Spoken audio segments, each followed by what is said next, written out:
And we've now got John from Skillet now. Every time you come back and play over here, it seems to be a like step up in venues. And again, I mean, last time I can't remember where it was. Islington Academy might have been. It was sold out. And again, is it sold out again tonight? Because it looks like it. I actually don't know if it's quite sold. I think we're nearly there, if I remember correctly. Hopefully by the end of the night it'll get there. But yeah, it's been moving up each time, which is amazing. We're just so stunned, thrilled, at the numbers, and I was coming over and get to see the fans sing the songs. It's amazing. But I will say I don't know if it makes me sound silly to say I'm surprised, but I'm surprised at the success. All through Europe is like that. When we come back and it's like, how did we do 30-40% more than last time? I'm not sure how that's happening, but I'm not complaining. It's good. Sounds good to me, man. I'm just a step away, I'm just a breath away, losing my faith today. I'm falling off the edge today. I am just a man, not superhuman. I'm not superhuman. Someone save me from the hate. It's just another war, just another family torn. I'm falling from my feet today. Just a step on the edge, just another day in the world we live. I need a hero to save me now. I need a hero to save me now. I need a hero to save my life. A hero will save me. Just in time. I'm going to ask whereabouts you are with new music, because there's not an album out or anything at the moment. Revolution came out a couple of years ago, so this isn't a tour on the back of an album. Presumably it's just part of a tour, keeping the Skillet presence out there. Whereabouts are you in sort of the songwriting stuff? Yeah, so we have new music coming out right after this tour. I don't think it's been announced yet or anything, but that's the plan. So I believe June, we're going to have a new song come out. We will be releasing a longer project this year. Right. And that's the plan, unless something weird changes. But it's done. We just shot the video about 3 days before we came on this trip. So it was like, oh my gosh, we got to shoot a video and then pack and then go to Europe. It was kind of crazy, but it had to be done. So we shot the video and the photo shoot for the artwork for the project. And so excited. I think our fans are going to love it. I'm very, very excited. It reminds me a bit more of our I would say, 04 to 2010 era, which was Comatose and Awake, and it's heavy and it's a bit like the guitars are tuned a bit lower. It's just meatier and it's a little meaner, and it's got weight to it. I think that's what it is. I think people will hear it and go, oh yeah, that's got a little bit of weight to it, and I think people are going to be very happy. Our fans are going to love it. I hate feeling like this. I'm so tired of trying to fight this. I'm asleep and all I dream of is waking to you. Tell me that you will listen. Your touch is what I'm missing, and the more I hide, I realize I'm slowly losing you. Comatose, I'll never wake up without an overdose of you. I don't wanna live, I don't wanna breathe. Best to feel you next to me. You take the pain I feel. Waking up to you never felt so real. I don't wanna sleep, I don't wanna dream. And is this reflecting what the feel is in the industry at the moment, or what the band feel? Why the heavier tone on this one? There's probably a lot of things.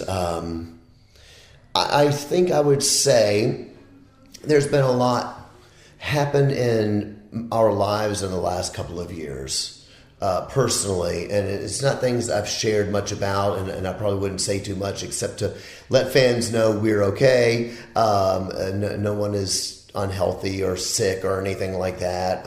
Me and Corey's marriage is great. My kids are all healthy and wonderful, thank God. So it's nothing like that, but it has been a very kind of life-altering season with a lot of... sometimes I talk about this and people don't know what it is, so they can't relate. But I would say kind of like church abuse type stuff. And some people don't know what that means, but just situations coming out of some things that were very difficult with people who tried to rule your life and came into your life in ways that they really should not have, and oppressed a great many people, friends of mine and some family, and it really took a toll. And so I think that what you're seeing is we've been coming out of that. It took a toll on my mental health, and I've stayed off of social media for quite a long time, just healing from that, And you're hearing it in the songs. I think you're hearing some of that cry for desperation, and people that I think have suffered will immediately recognize some of those lyrics. And I think the good part for me, if there's a good side of it, which there always is, I think that it's made for a powerful record, and I think that it's caused me to be, I hope, a more empathetic person towards other people who suffered, and I've tried to be that way anyway. But now I can see maybe I haven't always done a very good job of that, and made people feel safe, that I could be a safe place for other people who are suffering and not feel judged and things like that. And so I think that my faith in God is still very intact, but it has been a very challenging season, to say the least. Life-altering, I will say. And so I think once you suffer a little bit, you become a person that's a bit more inclusive of others who suffer. The secret side of me, I never let you see. I keep it caged, but I can't control it. So stay away from me, the beast is ugly. I feel the rage and I just can't hold it. You always find it's very cathartic, this songwriting process, in pouring your emotions into those songs. I mean, that I know it helps other people, but yes. Presumably, it must help you as well, getting that out there. It does, and people that have been following Skillet for a long time would know that we have had a lot of songs like that in the past. Monster was a song like that. Monster is a song that I wrote about my own rage. That's kind of my demon. Some people struggle with alcohol or whatever they struggle with. Mine would be rage, but most people don't know that because I'm a very positive person. I'm a very friendly person to everybody I meet.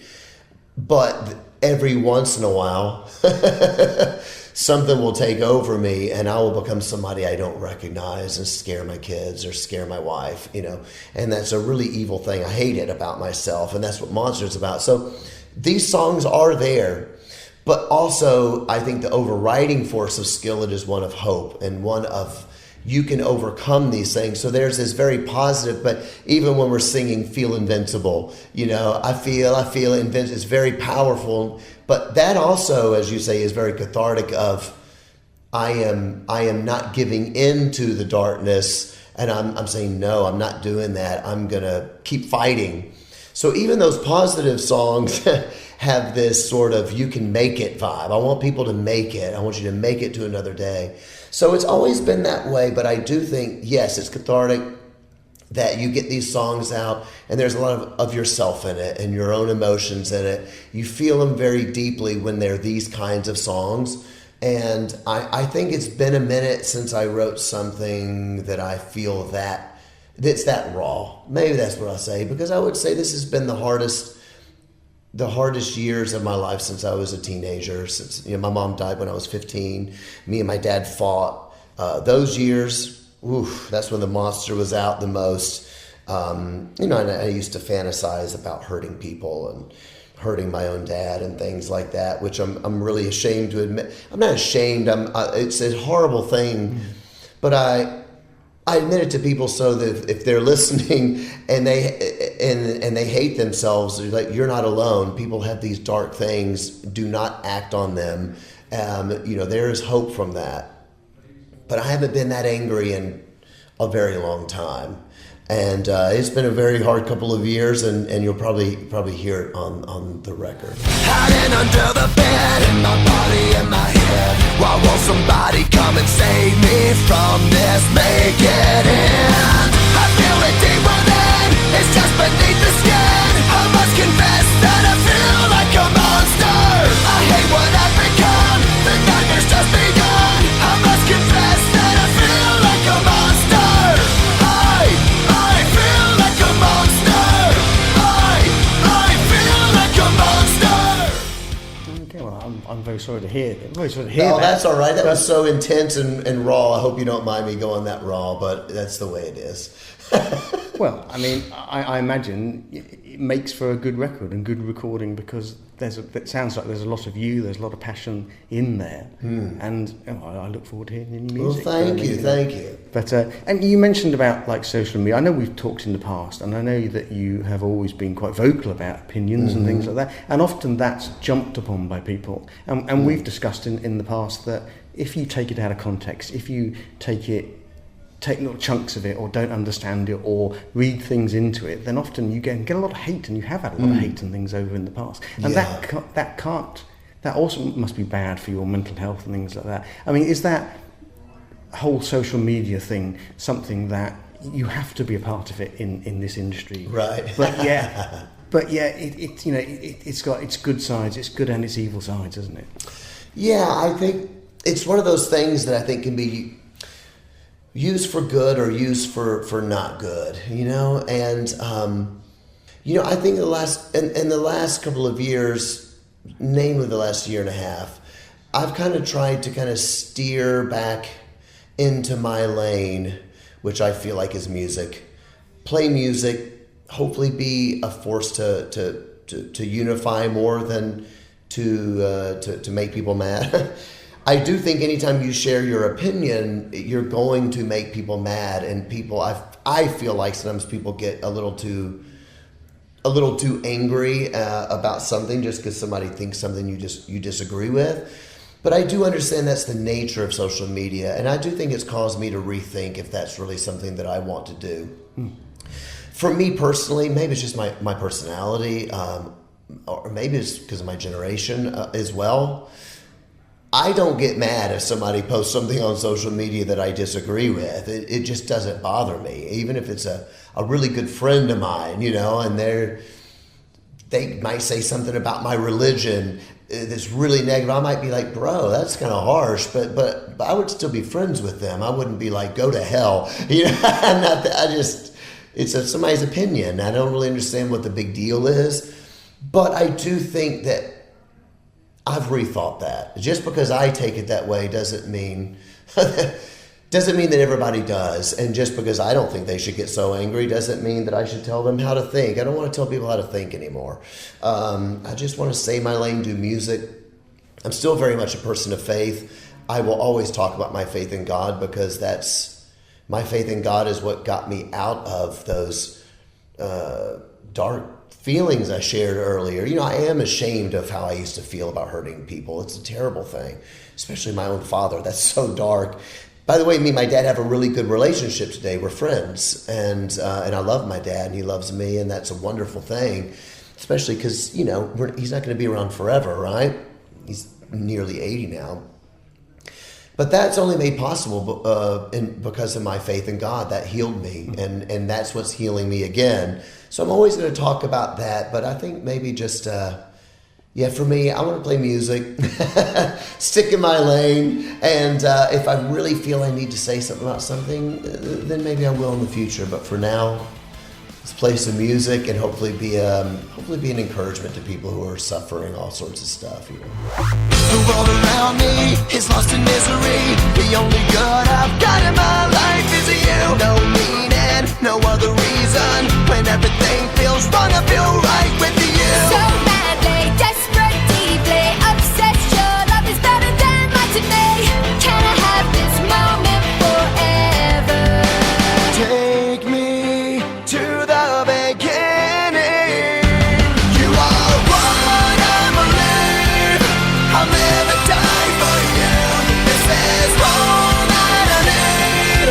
When nothing is real, you are my truth. In the darkness you shine. Can you keep me safe tonight? When I'm down on my knees, you are what I believe.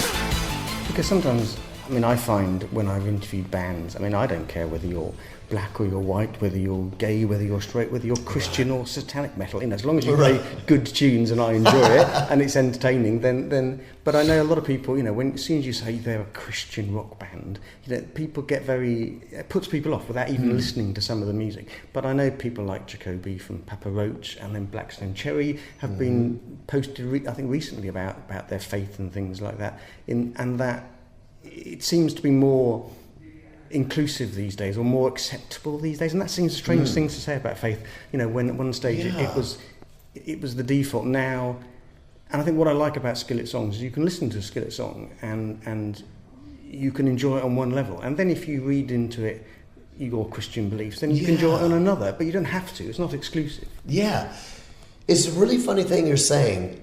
I think it's changed over the last 2 years. I remember only it wasn't very long ago. It was not very long ago at all, that I was well aware that, we were getting a lot of hate because of our Christianity. I don't complain about it. I don't see myself as a victim because I wear it on my sleeve because that's just my personality. That going in. But we certainly didn't get some gigs because of that. We didn't get played at radio at times because of that. But that's just the way it is. And now it's changing, and people are becoming a bit more like you said, Jacoby, Jelly Roll. Is Jelly Roll famous over here? Yeah. Jelly Roll's massive in America. A lot of people coming to faith. Seven Dust, Clint, the guitar player from Seven Dust, has become a vocal Christian as well.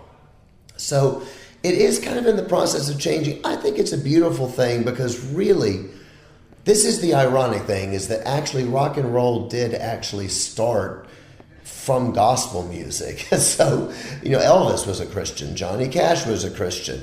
If you were to go through these lists, you'd find, well, actually lots of these people were Christians, and some of them became Christians. And spirituality was always a part of this. So I'm not sure when it kind of became a thing when you weren't allowed to be religious. Well, actually, you're allowed to be religious. You just couldn't be a Christian. If you're a Buddhist, it's cool. If you're a Satanist, it was okay. But if you're a Christian, it's like, oh, God, they're going to preach at us, But that's just the way it is. I'm not even complaining. I'm more saying it's interesting. And I think that music is inherently spiritual. It doesn't matter if it's satanic or Christian or atheist, whatever it is. Music itself is inherently spiritual. It's the reason it makes us feel better. It's the reason we play it for people who have dementia and things like that, mental health. I meet autistic people constantly who their parents say, you're the only thing that calms my kid down. He loves Skillet. And it's just a real thing. It just inherently has some sort of power to it, if you will. And so I think it's great and inclusive that there's now people feel comfortable now to say, I'm in a metal band, but actually I'm a Christian. I think that's wonderful. But anyway, I think it's a really great thing. I like the inclusivity. We play with bands all the time that don't agree with us, and I don't even know what they believe. I don't care what they believe. We're playing music together, and it's cool. I don't want to start a fight. I always try to do what's right. So put your weapons down, we can work it out. Don't get me wrong, I ain't no pacifist. For peace gotta pay a price. I'll defend what is mine. Fight for what I love, help me God above. All it takes is one to rise up and resist. Cost you everything when you're at war. These three things I die for. My faith, my family, my freedom. That's what's back in me. Gives me a reason for living. I gotta fight for what I believe in. Love, loyalty, I pledge fidelity. In this land of liberty is everything. My faith, my family, my freedom's all that matters to me. And so you say new music then coming out. So the single coming out in the next few weeks, next month? June. June, okay. Right. Yes, it's on the schedule. Okay, and then an album, or is it a EP? Yeah, I think what we're going to do is release an EP. And the reason I say think is because somebody said, well, We do have enough songs. If we want to do the full length, we could, and then push it to like March. I like the idea of releasing it earlier. So, not that you care about all that information, but I think we'll be releasing an EP this year. And so when are we going to get a chance to see you? So this is sort of just a couple of dates here in the UK at the moment. When are we going to get a chance to see you back over here? Will it be later on in the year on the back of the EP, or will it be next year now? I am assuming it would be next year, but I'm not actually sure yet. But I don't think it would be this year. Yeah. Okay. Well, I mean, it's been lovely to see you again, and I look forward to new Skillet music immensely. And I look forward to the show tonight. Thank you very much. So good to interview with you again. Thank you. You make me feel invincible. You make